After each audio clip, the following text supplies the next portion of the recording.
Okay. Hi, everybody, and welcome back to the Popular Music Books and Process series, which is a joint project of the Pop Conference, IASPM US, and the Journal of Popular Music Studies.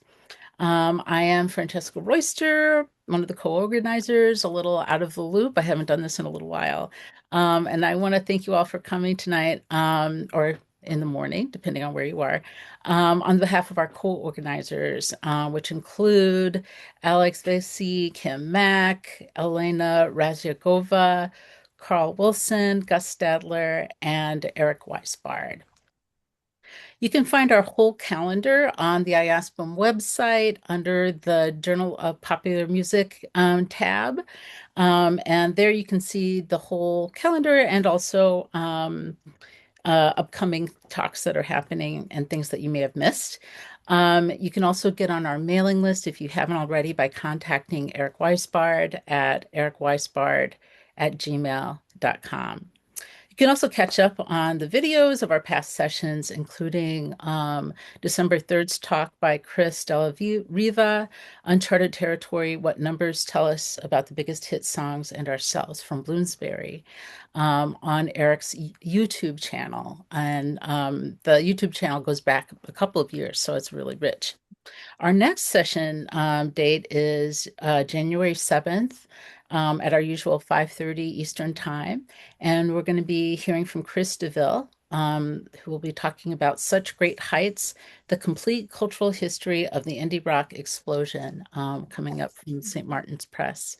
But today we are so excited to welcome Ellen Bernhard, Stefano Morello, David Pearson, Brigitta Davidjants, and Tyler Sonnichsen for the session on punk provocations.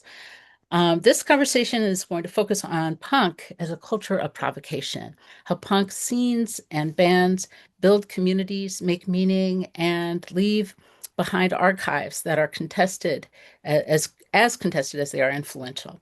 We're going to talk about what it means to write punk history now, the ethics and aesthetics of problematic legacies, quote unquote, the politics of humor and offense, and the ways punk travels across languages, borders, and generations.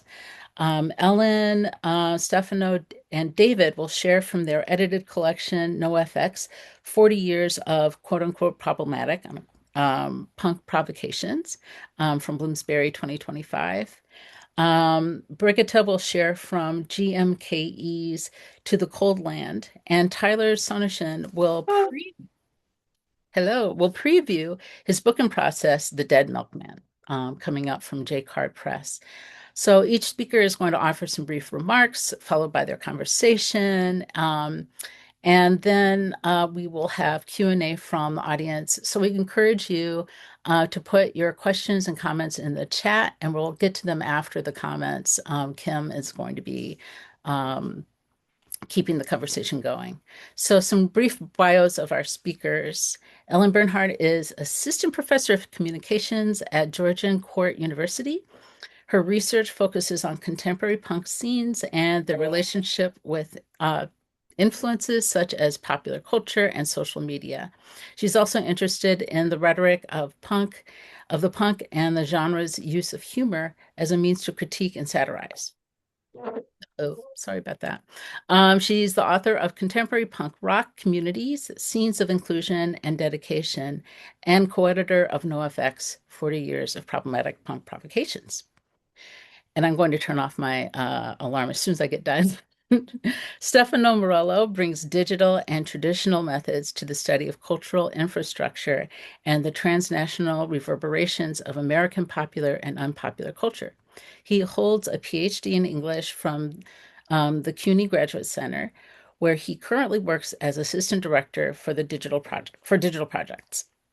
He is the curator of the East Bay Punk Digital Archive and co-editor of NoFX. David Pearson is a music historian, saxophonist, and composer. He holds a PhD in musicology from the City University of New York and teaches at Lehman College. He's the author of Rebel Music in the Triumphant Empire, Punk Rock in the 1990s United States from Oxford University Press, and is co-editor of NoFX. And Brigitta Davidjants from Estonian Academy of Music and Theater is a senior researcher. She's a musicologist and writer, formerly focused on Armenian national ideologies. She now studies how subcultural belonging intersects with identity politics and emotional well-being. Her recent work includes changing generational dynamics among Estonian post-punk parents and children, and identity and mental well-being, a case study of the Estonian Vikerlasad LGBTQ plus mixed choir. Sorry, I may have screwed that up. And Tyler Sonnichsen is the author of Capitals of Punk, Paris, DC, and Circulation in the Urban Underground from Palgrave, as well as The Dead Milkmen, forthcoming in 2026. His research focuses on cultural geography, media studies, and urban history, and he earned his PhD from the University of Tennessee in 2017 and is currently senior lecturer at the University of Vermont with dreams of becoming a full-blown professor. Um, and I'm going to turn things over to our panelists and just remind everyone again, please keep those comments and questions coming in the chat, and we will get to them at the end of the panel. Okay, thanks everybody.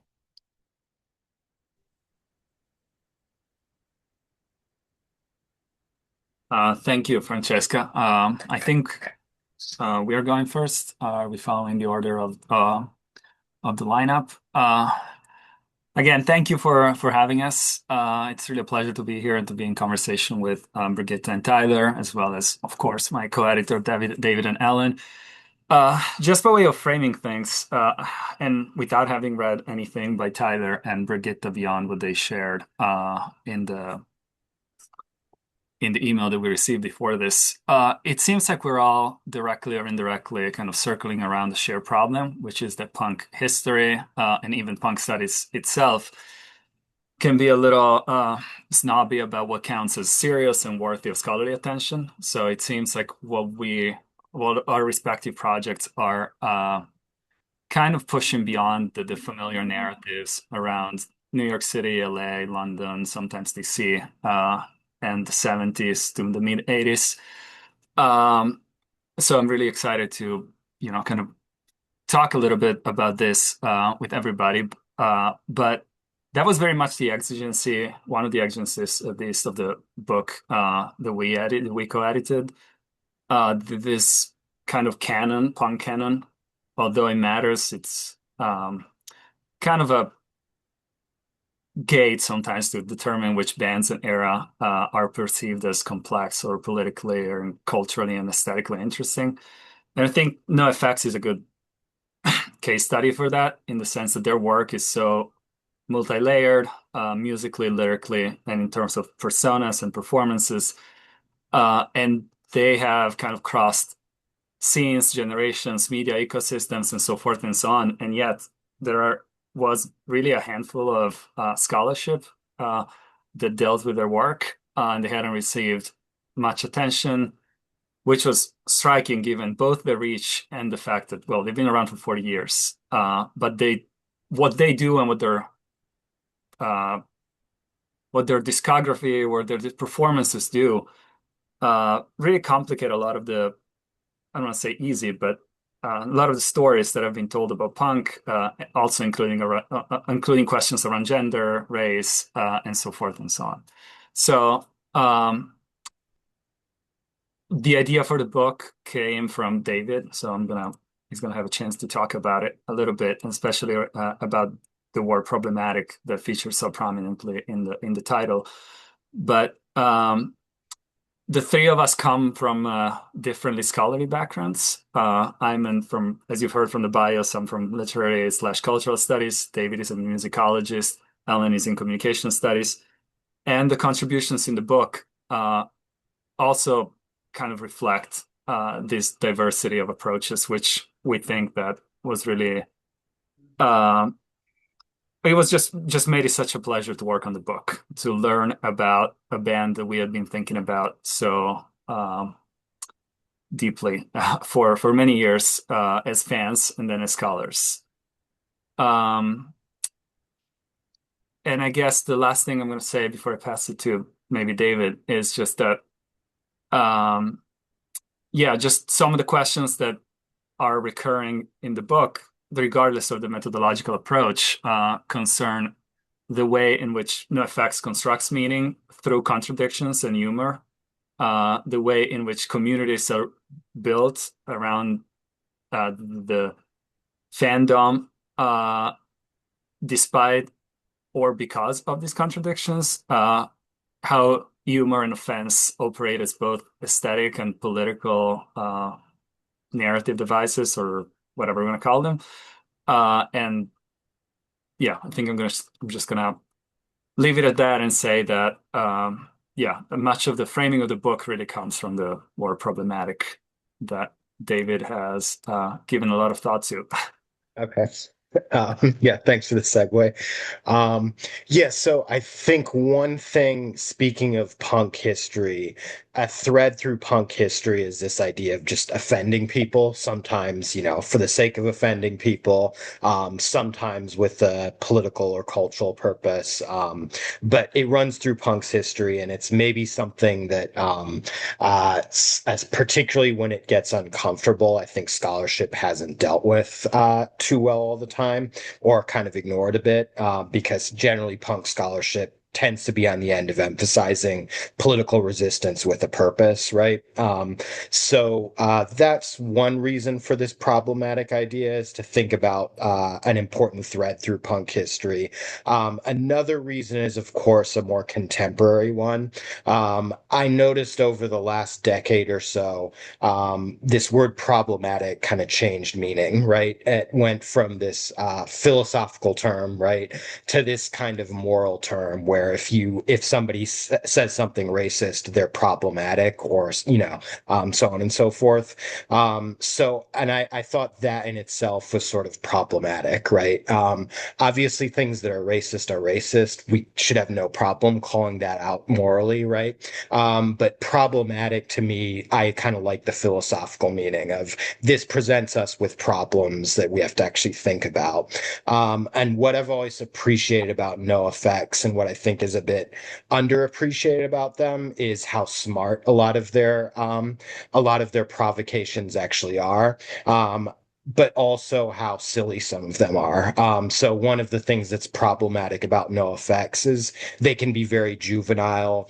They do say things that are like downright offensive quite frequently, frankly. But also sometimes there's a deeper purpose to the juvenileness. Sometimes there's a deeper purpose to the offensiveness. And then I think beyond that, they're making a lot of critiques, either through humor or sometimes through very serious lyrics. And I think me and Stefano and Ellen have all kind of experienced in the punk scholarship world. When you mention NoFX, often you get a response. It's kind of like, "Oh, that silly band," or something like that. Usually not spoken, right? But you kind of get a look on people's face that says like, "Oh, this isn't something to be taken seriously," right? And for those of us who grew up on punk in the 90s and 2000s, our experience of punk was often bands like NoFX and Bad Religion and Rancid, and then maybe also some of the more underground stuff. But I think the other thing we wanted to do with the book is kind of give tribute to people who actually grew up with that era of punk, and that's their experience of it. And I'm right now attempting a segue to Ellen, because I think her work has often kind of looked at punk communities, including online, and how they respond to what goes on in the punk world, how people understand it. So we also kind of hope that our book can resonate with, fans outside of the scholarly world who want to understand, the intellectual side of it, but also the fun side of it. So Ellen, hope that's a decent segue.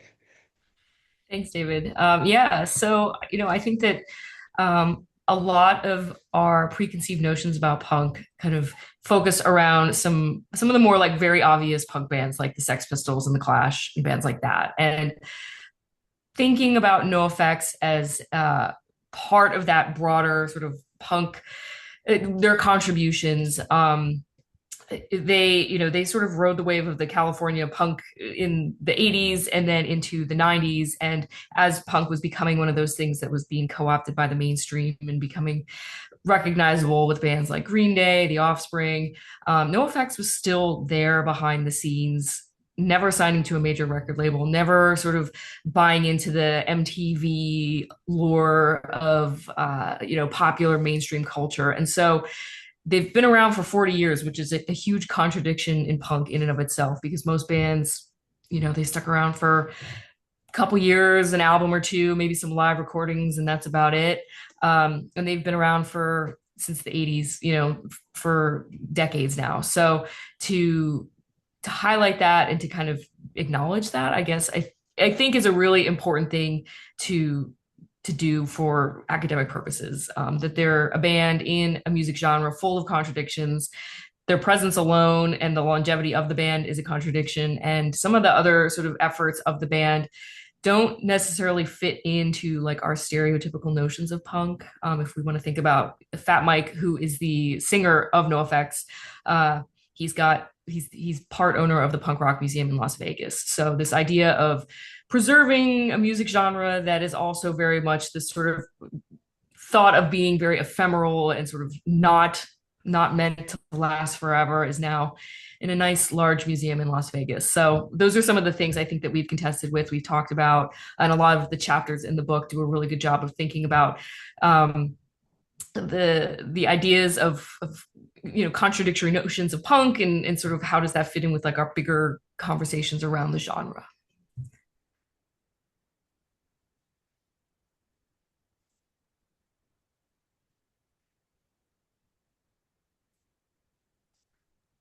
Yeah, I think we can. The last thing I want to say is that we we've always.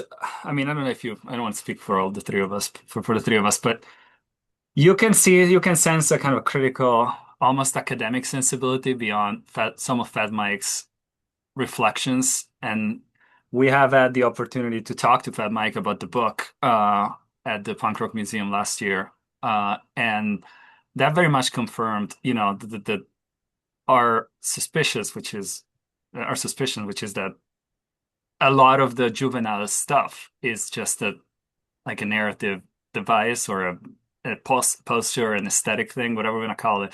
And I mean, it was having a conversation with Fat Mike very much about the book, very much felt like having a critical conversation about our content, and the stuff that the authors who contributed to the book thought about. So that was a very interesting experience, also because we don't engage very much with the people we write about usually, and these all happened after the book came out, by the way, or when it was in print. So just wanted to say to end our spill by saying that.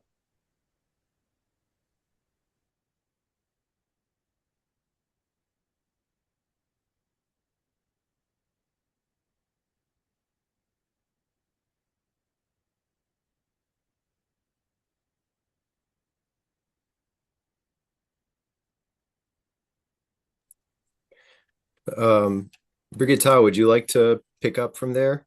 Yeah. Uh, so it's great to join you from Estonia, and thank you for having me. And I decided that I won't tell so much why I wrote this book, but rather concentrate what is it about, because I assume that Estonia is something quite far for most of you. So, and I hope that this story will explain also a bit this position of punk in Estonia, which is, I think, relatively different, I guess, because I think our punk developed, behind the Iron Curtain. And in Estonia in the late 80s, something strange happened to punk. It broke into the mainstream, into the top of the charts. And as you all know, that those were the Soviet years, and just a few years earlier, punks had been systematically harassed on the streets by both militia and fellow citizens. And punk itself reached Estonia in the Sacred Heart of the 70s, and that was because we were all watching Finnish television. That was illegal, in fact, but still we could see it because it was just so close to us. And they showed Sex Pistols. And that was the shock for many of the youth at that time. And if you think what punk was for Estonians, what was Estonian punk? I think we could say that that was a product of the harsh totalitarianism, because our country had been occupied for almost 50 years and people didn't really believe things would ever change. But in 86, perestroika began, that led surprisingly to the fall of Soviet Union and Estonian independence in 91.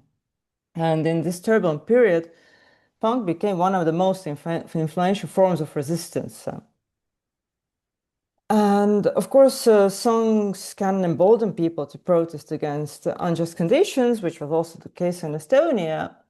But punk reached the top of the charts thanks to the band J.M.K.E and their frontman Villu Tamme. And J.M.K.E was far from being the only punk band in Estonia, but somehow their songs became unofficial soundtrack of perestroika. And that's the thing that intrigued me the most, that what made them so special. And of course, one thing is the sound, which was raw and original, at least in our context. But I think there was also, they had those like really witty and funny lyrics that brought punk to masses. So what I did was that I examined three dimensions and the relationship: sound, text, and the historical cultural context. And in some way, the songs on the album that were written between 85 to 89, they create kind of poetic narrative of Estonian history from Stalinism to perestroika, which also means that they kind of spoke about collective memory of Estonians, because those were the topics that we couldn't speak about. And also those were like historical events that people who made those songs hadn't experienced them. And based on this analysis, I divided the songs into three categories. So there was like basically songs about Stalinism, about stagnation, and about perestroika. And for example, this first group of Stalinist songs, which basically focus on the 40s and 50s, which were marked by Estonian men fleeing the war and Stalinist crimes. And like, for example, this Villu Tamme sings about how Lavrenti Beria is still alive, who was basically responsible for bloody repressions. And there is this like very deep hopelessness, and the reference that the past is not merely, like speaking about past is not merely reflection, but an active engagement with the present, suggesting that totalitarianism is also there like 50 years later. So basically, like when the Villu Tamme sang that Beria is still alive, he said that despite the perestroika, Soviet Union will never be a free democratic state. And then there was the songs of stagnation, which was that was the era of 70s and 80s, early 80s, which were more about the personality cult of Leonid Brezhnev. There was like this increasing censorship and Russification and complete hopelessness. So basically, the era when J.M.K.E became active was characterized by this like huge, this atmosphere of fear and apathy.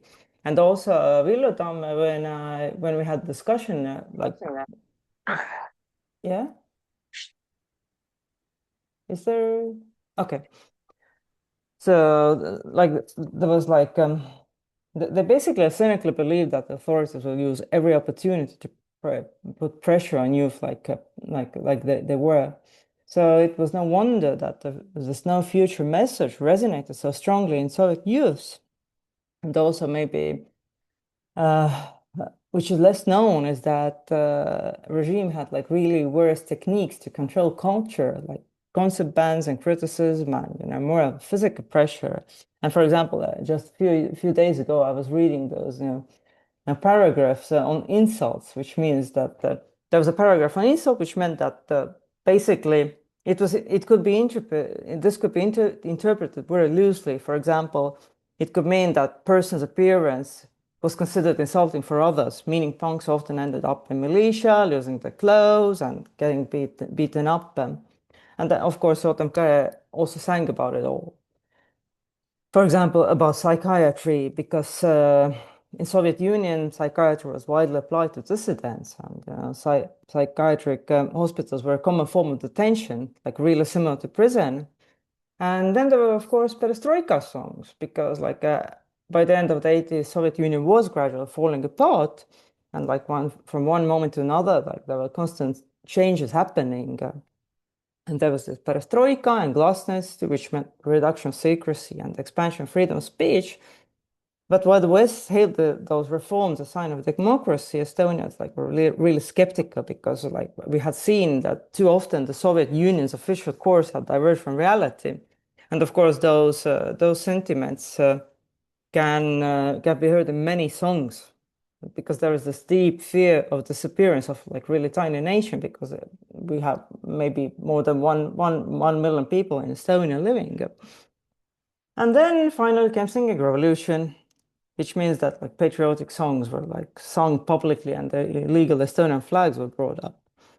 And alongside official national rock, J.M.K.E provided the singing revolution the unofficial anthem, Hello Perestroika, which kind of offers this overly enthusiastic support to the new governmental campaign, but as if in passing, it speaks the truth about decades-long Soviet system that is basically a dictatorship. And what's interesting with the band, which is, of course, I think, a very punk thing to do, is that it's also musically ambivalent. And for example, J.M.K.E mocks the pioneer songs that everyone knew, full of optimist belief in bright future. But an attentive listener who had the Soviet-era ability to read between the lines knew that hope was being shadowed by the fear of disappointment. But for the end, I also love that J.M.K.E songs can be also defined through anarchist pacifist spectrum and green political thinking, which was, I think, something really brave to do in the 80s in Estonia. And that's also like where we hear how this music and lyrics complement each other, like how Tamme sings from several positions, from anarchist pacifist and in regard to power structure. And maybe it's also, I think that could be something that resonates also with the audience in the West, is that there was like this constant fear of nuclear war, because Soviet Union put the struggle for peace in the center of its propaganda. But the struggle was paradoxically militant because this official rhetoric didn't correspond to reality. And I have often thought that like every generation, at least here in Estonia, has its own fear. For example, my parents were afraid of war. My generation like spoke a lot about AIDS, and today's youth have their own, problems. But the young people born in the 60s and 70s were like clearly afraid of nuclear bomb. And that's also the motive in Estonian punk. But it's used through this deep irony because there is this distorted image of the Soviet demands of culture's optimism, because in Soviet Union, culture has to be this very life-affirming. So it kind of reflects this really paranoid atmosphere and the fears of the Cold War. And while writing the book, what was maybe the most interesting for me was to gather feedback from listeners, because there's the paradox that the band itself brings together in Estonia punks with very different political views, gender identities, and and also those generations are a bit in conflict, because we can see here in Estonia that there is a huge conflict between younger punks and older ones. And it turned out that each generation read some message. For example, 80s youth felt that that was the most important anti-communist record. My own generation used it to fill in the gaps, incomplete history education. And today's youth, for them, the focus was on the anarchist pacifist message.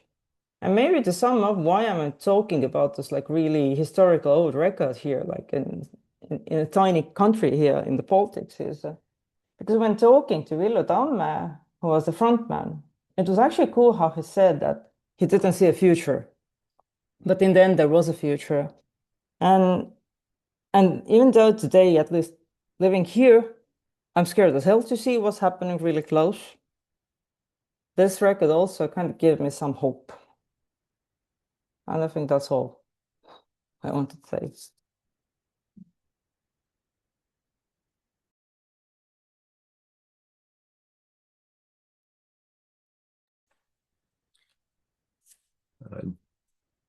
Unless anybody has any comments, like short comments for Brigitta, I can pick it up from there. Okay, well, thank you to everyone who's spoken so far. Extra thanks to Brigitta, because I haven't had a chance to do the math. I don't remember what time zone Estonia is in, but it's the middle of the night for you, so it's great for you to be participating. So okay, so it is the middle of the night. Anyway, so one of the things that Stefano said at the beginning of the section about NOFX that really resonated with me was this idea of bands being plagued by not being serious enough. And that is one of the 400 different focuses I've been sifting through. It's in a sense, writing about the Dead Milkmen is a surprisingly, and not necessarily surprisingly, because I had always kind of heard, like as a fan for many years, I'd always heard all of the different layers of sadness and radical sentiments in their music. But the process of researching this book has been, just like Brigitta said about the particular album, for the Dead Milkmen as a band now that has existed for 45 years, put a big pin in that because I'll come back to that in a second to qualify it. There's so much heartbreak and so much anger, but also so much hope in what the Dead Milkmen do, which I don't know if that's necessarily something that any journalist ever has written about the Dead Milkmen. It usually focuses on how wacky or how kooky they were, how they sang in, for example, I'm a geographer, so let's talk about Philadelphia for a second. They represented Philadelphia. They wore Philadelphia on their sleeves, which I think is a really cool thing. That was very common with a lot of punk bands, especially during the DIY like touring circuit in the 80s. And just for those of you who are less familiar with the band, they started playing, their first show was in the summer of 1983. There's a whole separate book that could be written about the origin of the Dead Milkmen as a concept, which started in the brain of the guitarist Joe Gennaro, aka Joe Jack Talcum, who was in the late 1970s a very shy queer teenager living in the closet in provincial Wagontown, Pennsylvania. But there's a whole story about that and a whole discussion about the geographic realities of that. But they also, this is already, and that's again, you're seeing the problem with writing about the Dead Milkmen kind of play out in real time, because it's really hard. You start to like go from one track and then you jump to another track, then you jump to another track. One of the things that I remember, like shortly after I became a fan of the band, was their original bassist, David Schulteis, took his own life in 2004. The band broke up in 1994, to be clear. Like they had a run as a touring band, a very active, very prolific album releasing, touring indie band. They kind of started off adjacent to the hardcore scene. They played with the Minutemen. They played with they played with the Butthole Surfers. They played with Husker Du. So they played with the Replacements, and they played with all those bands that were included in Michael Azarad's book Our Band Could Be Your Life, but they were excluded from it. Also, when people started writing about American hardcore as this, historical curiosity, as many of us might be familiar with, roughly 2000, 2001, when coffee table books started to appear about American hardcore, the Milkmen were excluded from that for a whole bunch of reasons, for a very long variety of reasons that's going to inform one of the first chapters of my book. But one of the things that I noticed was that the Milkmen did not, forgive my language, but they did not give a shit. Like they played with a lot of really hard edge, like hardcore bands in Philadelphia, like Wide Eye and McRad and FOD, Flag of Democracy. Many of those bands are actually still active in some form too. But they very quickly emerged from that and they became sort of a college rock curiosity. And then in 1991, when grunge became the sound of I guess, and alternative rock music sort of became the commercial way for bands to go, the Dead Milkmen actually put out an album called Soul Rotation, which is obsessed with UFOs. This is before the show The X-Files made UFOs really cool and aliens really cool. But they put out an album that was completely obsessed with UFOs and the Unarians and conspiracy theories, and also put a pin in that because their singer, Rodney Anonymous, is very, very skeptical. I mean, understandably, he's very mad at what's happened to conspiracy theories, especially in the United States. when it was something that used to actually be a lot of fun. Like he said this many times, like this is actually, there was a time when talking about like the UFOs and government programs and stuff like that was a blast. And now it is no longer a blast because people who believe this stuff are in charge of the country. So, but again, of course, that continues to inform the Dead Milkmen's music. You actually, one of the links that I shared was a recent single they put out called Where Billionaires Go to Die, which they released in the first few months of Trump's second term. And it also included the parenthetical Whistle Me Home Harlan Ellison, which is an author that the band have included in a bunch of their, they've included multiple references to Harlan Ellison in their music. They've included their music is a gigantic cipher. The music was basically a gigantic cipher, kind of like Mystery Science Theater 3000 was, which was a show that they were all huge fans of.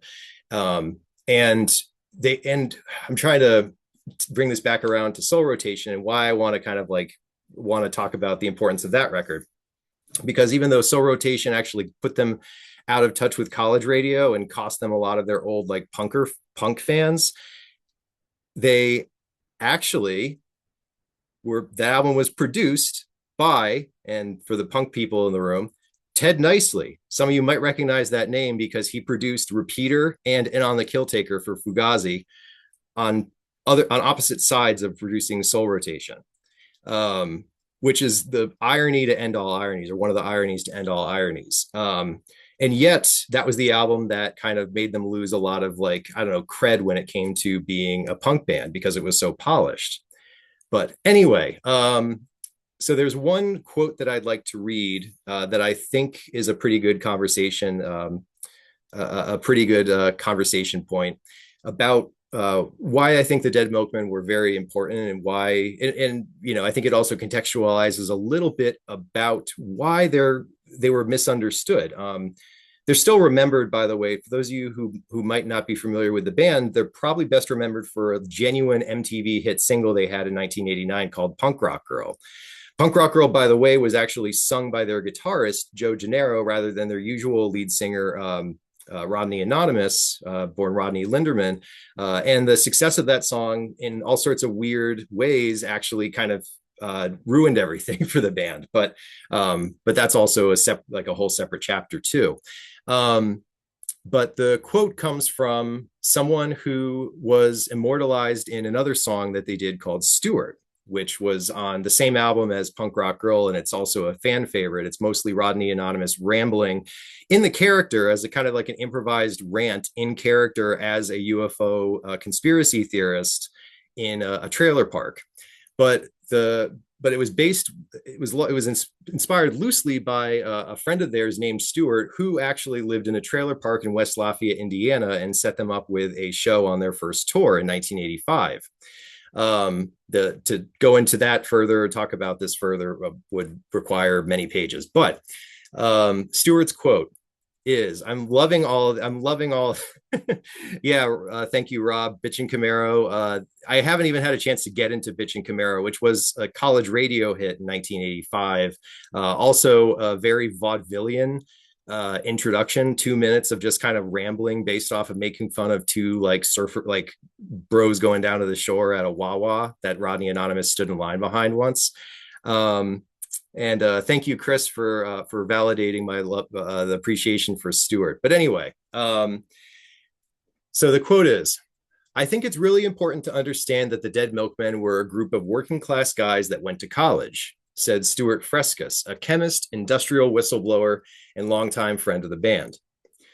And when they saw that their compatriots, the people in their families, were getting the raw deal, and that left them very angry. But they are also very intelligent. I think this is an important thing to know because a lot of the punk bands were pretty nihilistic groups, so they weren't. They weren't actually directing their anger in this nihilistic, no future way. They were channeling their anger, which they very much felt, but they were also thinking, what's the most effective way to accomplish this goal? And another quote, which I think also kind of captures a lot about the band, especially from the standpoint of punk provocations, is from a Dayton entertainment reporter named Mike Conway, reporting on their show in March of 1986 in Dayton, Ohio. From what I've said so far, you might think I can't stand the Dead Milkmen, but on the contrary, I like them. Believe it or not, not everybody in this generation is studying to be an accountant. Some are angry, and the Milkmen use satire to convey that anger. So there will be many. Thank you for your initial time. There will be opportunities to pick apart a bunch of the Easter eggs that I've maybe intentionally or unintentionally dropped so far in talking about the band and Philadelphia and the book. But yeah, I appreciate your attention, and the references to burrow owls, references to Uncle Harlan. Thank you for mentioning John Darnielle, Mark. John Darnielle, the Mountain Goats, his drummer is John Worster, who is referenced in Stewart. He's the little Johnny Worster kid. John Worster was a big part of, I think John Worster actually booked the first Dead Milkmen show at the Harleysville Youth Center in 1983. So fun facts about comedian, drummer, and multi-talented Johnny Worster. But this book, that's also the thing about this book too, is I'm trying to avoid it turning into just like a giant like bathroom reader style compendium of fun facts, just because of the amount of stuff people have shared with me about the band. But I'll stop there. Thank you.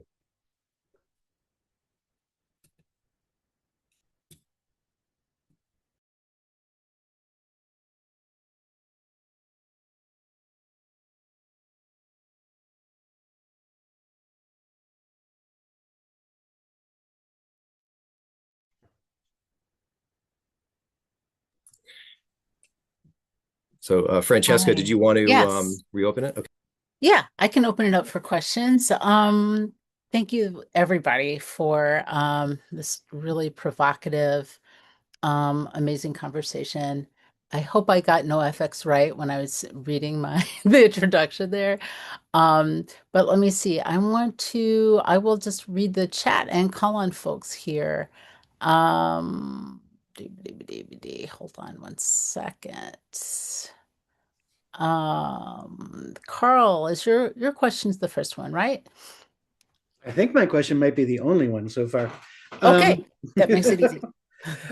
But yeah, maybe it'll get us going. I wanted to ask about this. Was sort of grazed on during the NoFX presentation, but this idea of juvenile gestures in their work and the persona of it, that runs up in interesting ways with the fact that they've now been around for 4 decades. And I wonder, any of you to speculate on what are the ways that they think about that, and also how in their work have they, obviously that's part of their appeal. So it's something that they didn't really leave behind as they matured. But presumably it would have gone from being a kind of instinctive, just sense of humor production to something that would have been more of a constructed persona, and maybe even sort of a burden, in the sense that they had to sort of carry on this kind of sense of fun of being, teens when they're well into their middle age. So yeah, just that general subject. Yeah, that's a really good question. We and some of the authors in the book, I feel like we have kind of tried to grapple with that a lot.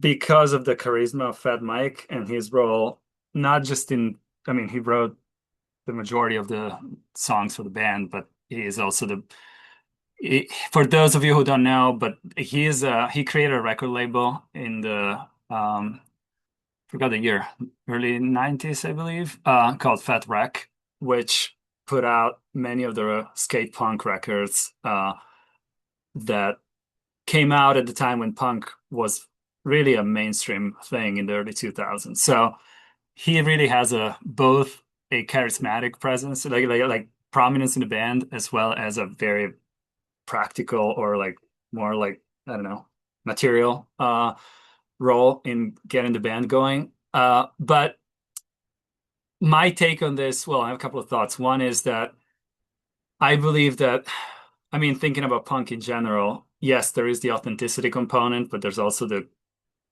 all punk personas are constructed. If you think, we can think about, Sid Vicious or Aaron Comet Bus, all this, like even in the names, you get a sense of these are personas built around whatever fictional character or so forth and so on. In the case of Fat Mike, I do think that, and was part of the pleasant surprise when we met with him.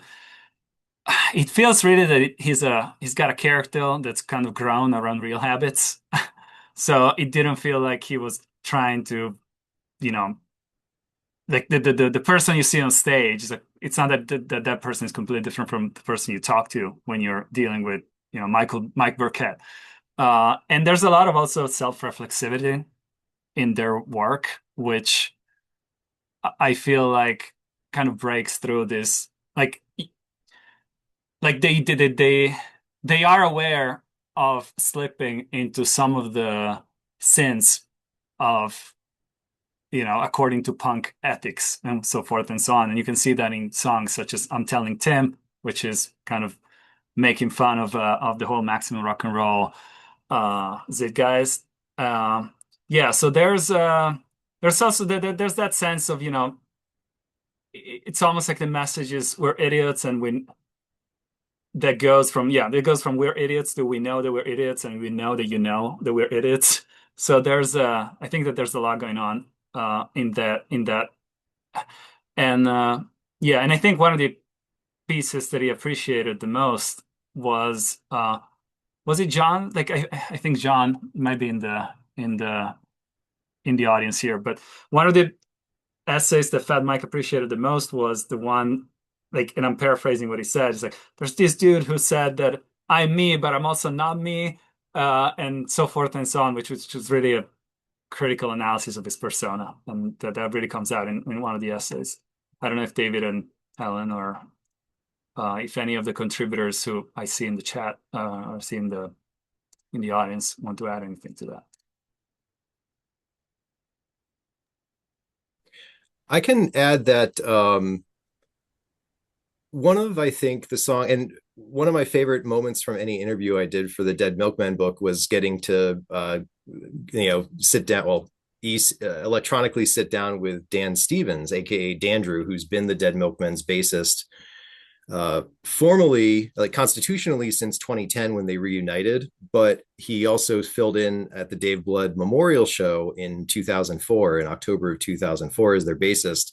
And we were chatting, we were just kind of talking, and I asked him, as when you were becoming a fan as a kid in the 90s, what was it that blew your mind about the Dead Milkmen? And he and I both said a song that they put out in 1987 called Watching Scotty Die, which I didn't realize what they were parodying with that title. It's a Bobby Goldsboro, like, easy listening song from 1970 called Watching Scotty Grow, which is also kind of unsettling. But Watching Scotty Die, let me just say this, and it ties into Rob's question too about intellectuals. So Dave Blood, who was David Schulteis, the one who took his own life in 2004, he had a degree in economics from Temple. He would blow people's minds because there were a lot of, I don't want to say dilettantes is a disrespectful word, but, there would be these people that would engage him, like academic types that would engage him at college shows, and he would just like talk circles around them. It was like Good Will Hunting and that famous bar scene with Matt Damon and that guy who, is saying, you probably don't understand this.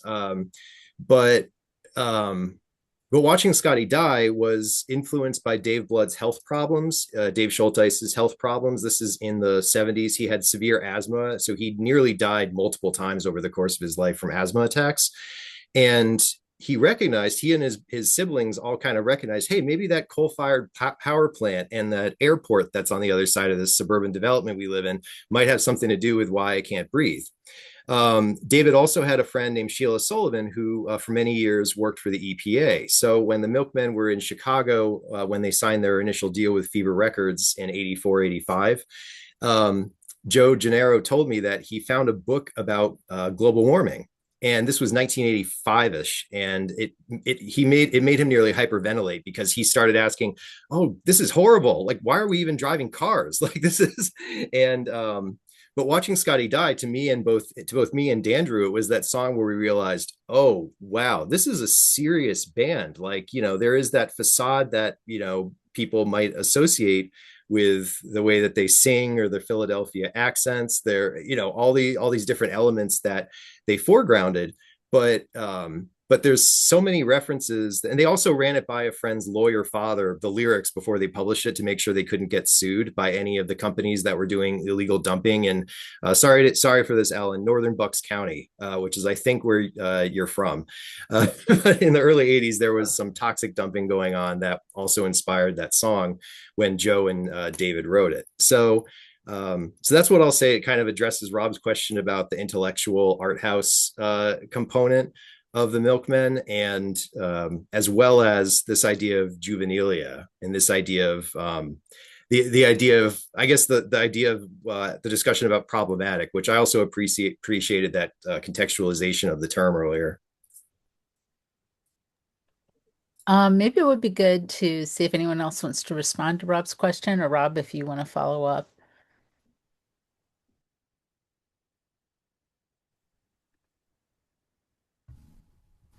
I just, yeah, go ahead.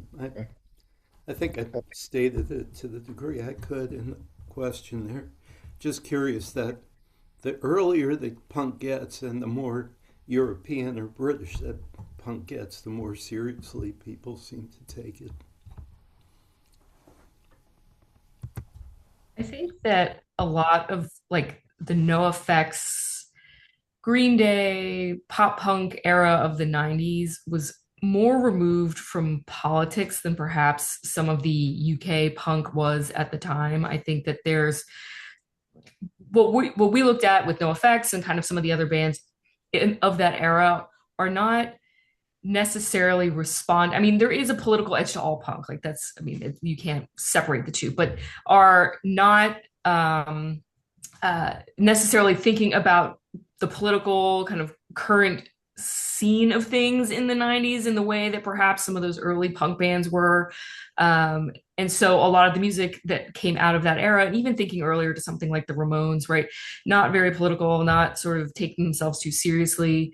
That is, I think that's really the difference, right? And I don't know if that answers the question. The question has kind of gotten away from me in the chat here, but that maybe that, let me see.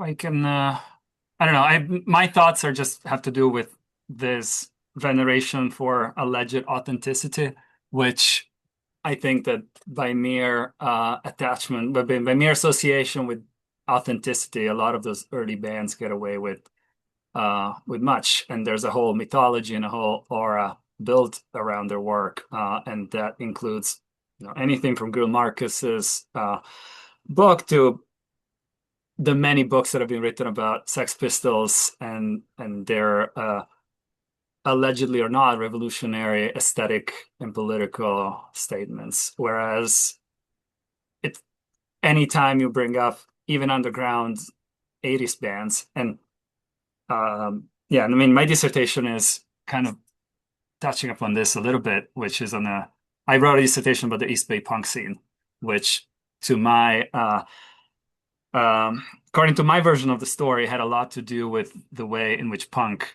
developed in the United States, partly because of the infrastructure of maximum rock and roll and so forth and so on. But anyways, you always kind of have to begin by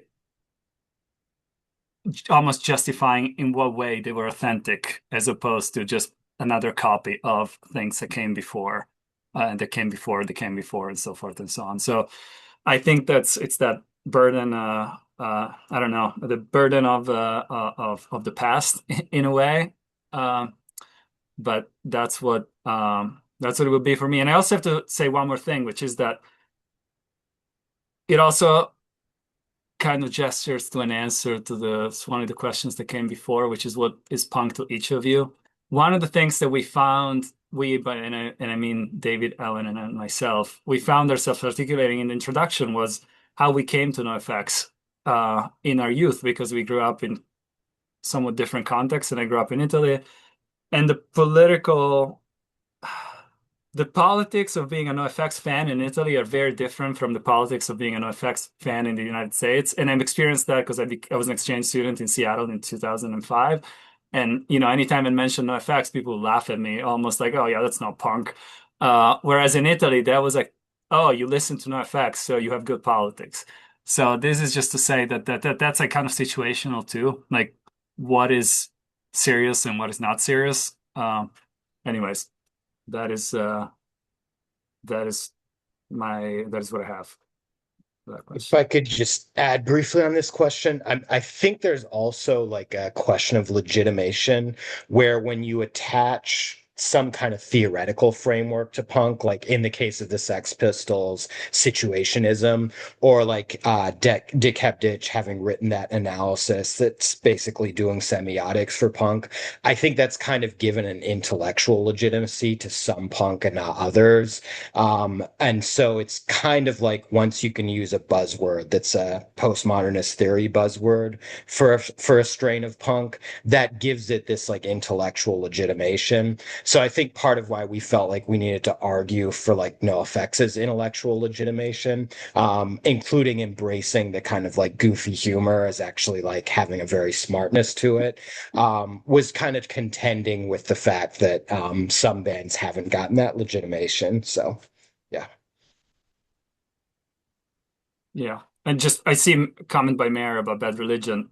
Ellen is actually editing a book about Bad Religion, which is as you're saying, like they took on social issues, but the reaction that we've been, I mean, and she can speak about it. I don't want to speak about it myself, but like even with Bad Religion, you'll often get, oh, but they're Bad Religion. They're not this obscure band from, I don't know, the UK from the previous decade, or I don't know. Ellen wants to say anything about that. Yeah. So yes, as Stefano has said, myself and Paul Fields, who's also on the call here, co-edited the book about, or an upcoming book about Bad Religion. And they were one of those bands in the 90s and in the 80s that got that sort of intellectual badge of honor, I guess, in the punk scene. Very good friends with NoFX, who have often said that their music is, very, very part of their, creative efforts and things like that. And they're just a great band altogether. But yeah, they were very much that sort of kind of intellectual, political, current events, SAT words in their songs that kind of still remain relevant for a lot of listeners. Would anyone else like to take up Lucretia's question, her punk provocation, of what is punk to you, or as it's developed in your writing, perhaps? Yeah, unless Brigitta wants to. Yeah, I can answer the question because I'm the 90s kid and I'm clearly a reflection of my time because that was the time when punk was much less politicized in Estonia because, society was trying to build itself up and basically people were struggling to make ends meet. So, like, for example, we see when the new century came, punk scenes became much more ideologized.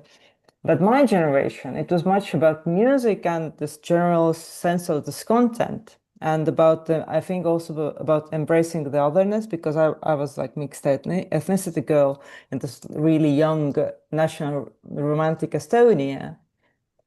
But today we see in Estonia that there's a whole new generation of punks, and I think it's kind of quite close to queer movement.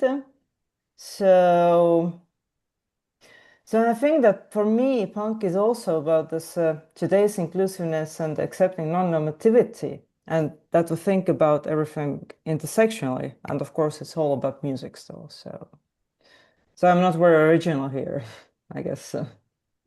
But what about you, Tyler?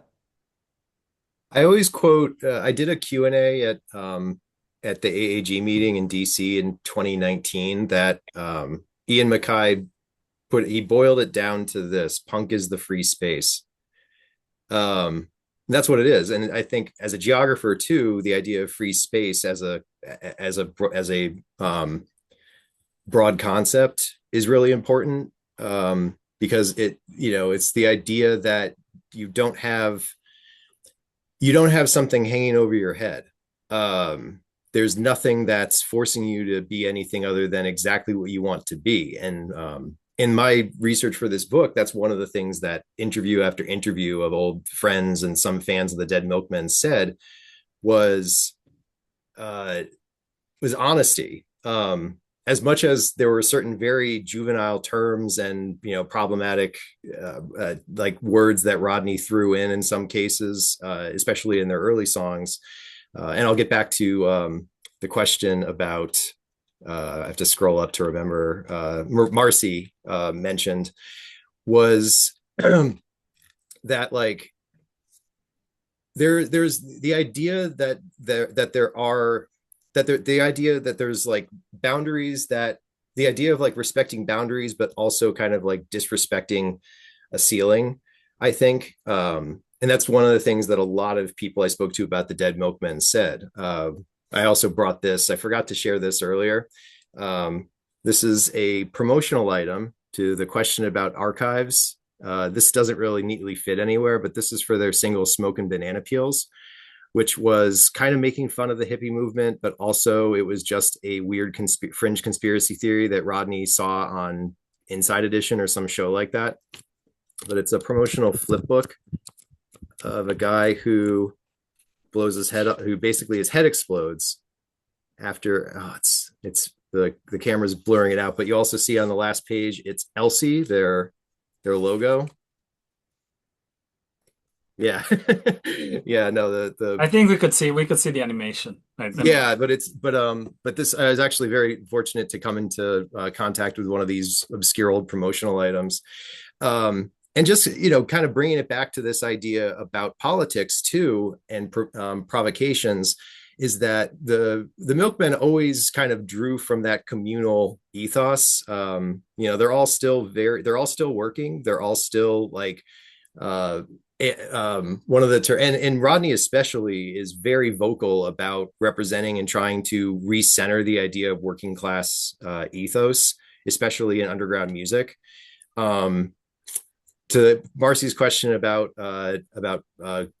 like guys who had, there were like terms that by today's standards are considered problematic in their early music, but that have turned into very kind of like what's the word, middle-aged leftist, or kind of very sturgid middle-aged leftists. I mentioned Al Bareil in my response to that, because Al Bareil from SSD Control out of Boston really dug his heels in and said, no, wokeness is not the problem. You morons. Like he had no problem going toe to toe with people in the last years of his life, especially their old fans that had really lost the plot. When the Dead Milkmen, during a COVID lockdown, the Dead Milkmen did a YouTube series, which I recommend. I've watched so much of it in research for this book, so you don't have to watch the whole 200 episodes they did. But they did a weekly show where they just talked to each other called Big Questions with the Dead Milkmen. And one of the quotes in one of the first episodes that Rodney said, where he said, I want to be clear about this to everyone watching. If you think that racism or sexism have a place in punk rock, we are not the band for you, nor have we ever been the band for you, which again is very validating as a longtime fan, seeing people enter middle age and not lose that centralized like ethos of inclusivity. Thanks for that, Tyler. Kate, do you want to ask her a question, or would you like me to read it? Sure, I can ask it. Now that my heart rate has come down after chasing the dog around the neighborhood. That was great. My question is just about archives and how you encounter punk in the archives, or that maybe punk presents some unique archival challenges or opportunities. I'm just curious about what your materials look like, how you went about this, what fun archive stories is what I'm looking for, really. Well, I'm not sure if I should answer this in the sense that I did create a punk archive for my dissertation, which is only slightly related to this book. So I have a lot of thoughts, but they're not necessarily related to the book. So I'm gonna want to give others an opportunity to talk about it if they have anything relevant to the books that we're presenting. Otherwise, I can share some fun stories and challenges.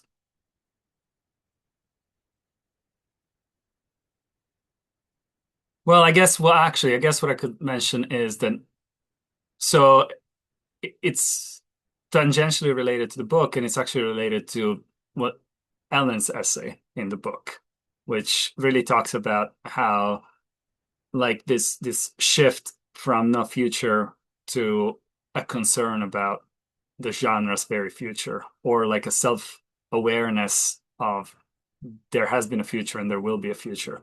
And this is relevant in the case of NOFX for several reasons, but what I'm thinking about is that the Punk Rock Museum, is trying to preserve much of punk history beyond NOFX, and B, the Punk Rock Museum created a nonprofit companion organization, which is called the Punk Foundation, which is actually trying to do a DIY.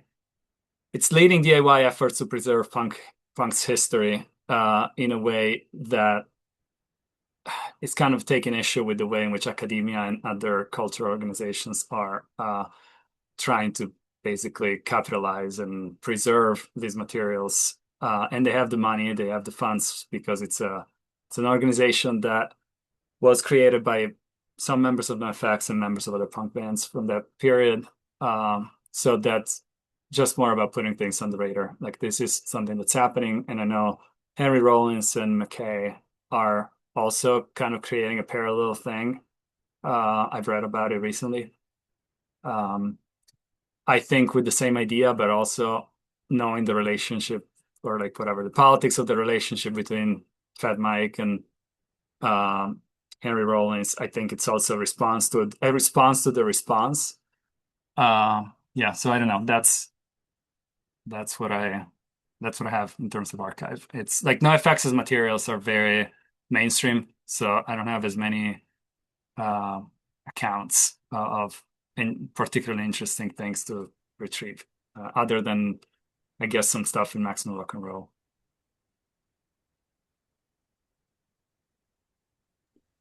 I'm gonna go Tyler or anybody else.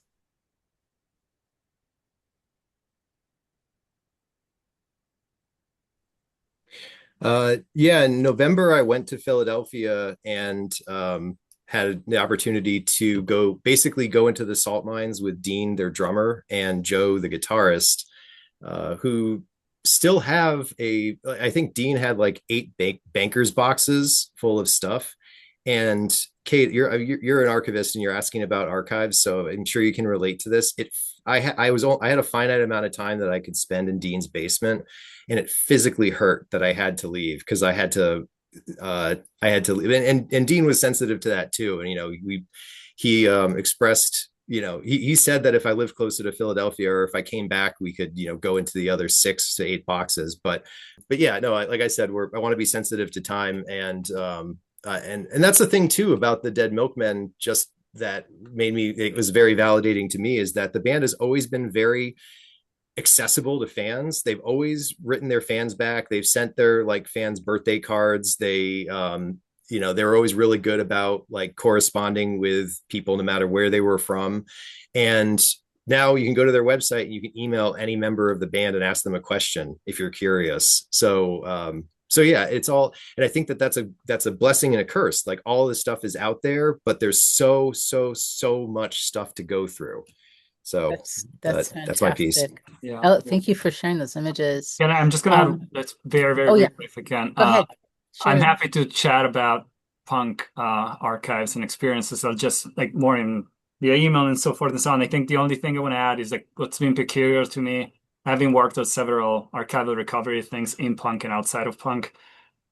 What really is peculiar is that we the personal politics of the punk scene, being that many of those people are still alive, and being that the effective investment of being a part of a scene. And I kind of mentioned that in the previous answer about the Punk Foundation, but that's always the I have many stories about how particularly difficult it is to navigate those personal politics among various actors. Thank you for that. David and Brigitta, I see that you have a conversation here that I think would be great for our YouTube listeners, if you don't mind. Yeah, of course. Yeah. So sorry, I wasn't sure if I'm.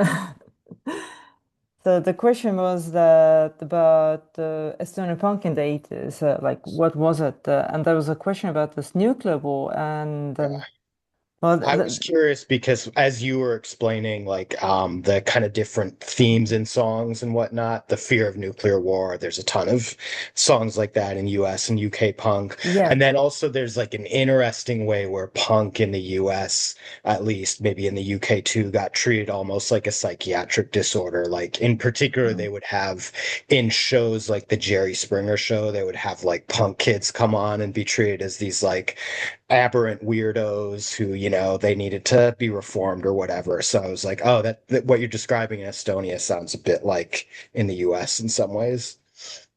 Yeah, I think there might be similarity, but I think what was perhaps different was that in Estonia there were laws that basically everyone had to work.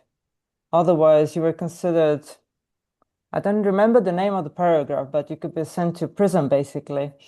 And about the nuclear war, yeah, I know that J.M.K.E also had they were like really influenced by, for example, Dead Kennedys, and who also sang about nuclear problems, let's say. But I think that's what maybe. So basically, whenever I open newspapers, since the 50s to 60s or 70s or 80s, there is always this, rhetoric that we need to prepare for the war because United States is going to attack us like any minute with a nuclear, I don't know, there's like a nuclear threat. But I think what Estonians didn't know was that on the other side, there was like the same fear. So the school kids were like constantly learning how to protect themselves from this nuclear catastrophe. So I think there is like some maybe commonalities, but maybe what's even more interesting for me is that maybe what sets apart for me Estonian punk is that we had this longing for capitalism because we used to live in the Soviet Union, so everyone thought that we know everything about leftist thought. But although it wasn't it wasn't no way adequate what was going on in Soviet Union, and then we had this Finnish television, so we used to watch it and like read those magazines from the First Republic, and then there was this like longing for the right-wing word order. For example, I also made one research about Estonian women in punk since the end of the 70s. Those are basically schoolgirls. And they all said that we had this like imagination that there is this Western countries, Western world, and there's this like right-wing world order, and that's going to save us basically. But of course, like then came the 90s and Yeah. this early capitalism hit us like really hard. Yeah. It wasn't so cool at all. Yeah. So I'm not sure if I answered the question though. No, I think it does in Maximum Rock and Roll, the punk scene, in the issue that came out in an issue that came out shortly after the Soviet Union's collapse. Tim Yohannan, the editor, wrote this little piece that was basically like on the one hand, kind of saying like, look, I'm celebrating this collapse with you, but like, look what capitalism is in the US. It's people being glued to consumerism and all that. So there's kind of a funny way that like punks in the US were kind of answering that like longing for capitalism with, well, we got it and it sucks. So yeah.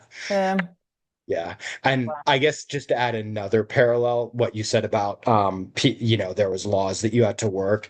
In the US in the 80s, there wasn't a law that you said you had to work or you go to prison. But that is the era when mass incarceration skyrocketed in the US with, unemployed people essentially being sent to prison, not officially by law, but kind of that's a big parallel to me. Yeah, and don't forget about those welfare queens who are, Yeah. milking the system. Yeah, for sure. Just Okay, I know. Oh, go ahead. Yeah. Oh yeah, I wanted to kind of add on to that. Thank you both very much for that sort of East-West conversation.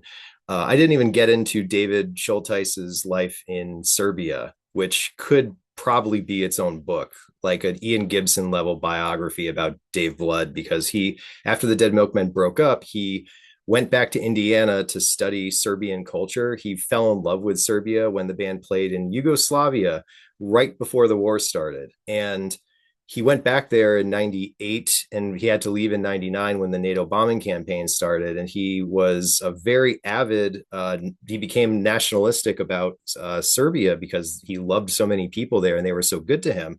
But he came back to the United States to this chorus of Serbians are evil there's we NATO needs to bomb Serbia, and yeah, sure, it's going to hit a couple of civilians, and I'm going to stop talking there. But he was on CNN and he started saying things they really didn't want to get out there about what he had seen when he was living in Novi Sad, and they quickly cut the segment. So I just wanted to include that detail as well. Wow, this is amazing stuff. Okay, we have probably time for one more question from Rebecca. Would you like to read your question? Oh, sure. Hi. It seems maybe slightly off topic now, but maybe a good way to end. I was just wondering if anyone wanted to share any thoughts about where we think like punk is at right now. And I just wrote in there as an example. I recently saw the Co-Defendants play, and they're kind of like a pet project of Fat Mike. And the first album came out on his label. It's done so well that they're releasing their second album independent. But I was really surprised and found it really interesting how like genre blurring their music is, how it really is now this sort of, blurring of hip hop and punk. And my brother is like very heavily invested in the Detroit punk scene and ska scene, and this was interesting to do this with him and learn some more from him because I've been out of it for a little bit. Um, but it's still like a predominantly older scene, which kind of disappointed me that like young people don't seem to be as into it, at least around here. So I don't know if anyone had anything to say about any of that. Thanks. I recently met young punks in Estonia and scene, and I also asked them like, what is punk? Because the music they make sound to me like some Estonian folk music, and they said it's about mentality, it's about being inclusive, it's about do it yourself, and it's about love. So, which was really lovely great. because the older generation said no, it's about hate. So, Oh, that's interesting. Thanks for sharing that. And I feel like there's a lot happening with the folk punk scene stateside too, so it's interesting that you brought that up. Yeah. I don't know that I can top that comment. Sorry, someone's gonna ask. Oh, I was gonna ask who is your brother? Who's my brother? Yeah. Oh, he's Conrad Faruja. I don't know if you. What band is he in? He's not in a band. He's just Oh, like okay. I thought you really. mentioned he was in a band. I No, moved he's to just Vermont very from. like in the scene here. Okay. Yeah, I moved. I Yeah. lived in Michigan for a long time. I got to go to the Tied Down Hardcore Festival, which was a spectacle on top of a spectacle. And last year they managed to get Turnstile, Oh who are wow. one of the biggest bands in the world. Yeah. And I mean, there are probably some qualifiers to that, um, but I I thought feel of them like when their you were fan talking base is. about space too. Turnstile came to my mind when you were talking a little bit Yeah. about space. So that's yeah, exactly. So yeah, being in Michigan and being sort of like I wasn't able to go to too many shows because I lived kind of far from Detroit, but yeah, no, it is an amazing place to be right now. This is terrific. Well, thank you so much, everybody. This is just an amazing conversation. And I feel like we've traveled so many places over the course of this time. Just wanting to say thank you again, everyone who came. Thanks so much to our contributors. I want to remind everybody that our next talk will be in January. It's January 7th, 2026, where Chris DeVille is going to be talking about Such Great Heights, the complete cultural history of the indie rock experience. And if the contributors can just hang out for just a second, I just want to stop the recording and say thank you one more time. So just a sec.